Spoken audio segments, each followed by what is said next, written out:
guys. Lakaw ko. Mani akong outfit. Yellow. Dang. Dang, dang. Dang, dang. Ang harapan ay skirt. Sa likod ay shirt. Actually, shirt mini siya. Anong bao?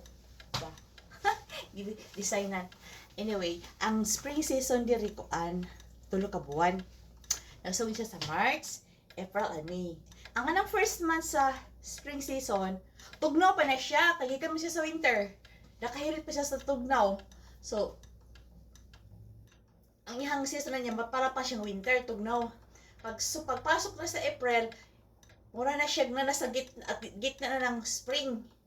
So, muna na mo, mura bag, init-init ang panahon ba? Magawas na ang magawas na ang mga cherry blossoms, magawas na tong cherry flowers.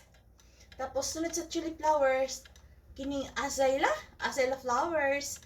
And then aduna po'y double cherry blossom. Ang double cherry blossom ang gitawag kanang pink color. Ang pink color next week, itong week na to, nagsugod na og bloom. My gosh! As in, ang ganda ng Korea. Tuwas na flowers. And, plus, ini kamayo, daghan yung flowers sa kamayo. Tapos, ini ka-June, ang kanang, sa tawag ng flower na hydrangea flowers. Yan na, malakapak ko kay mag-take picture.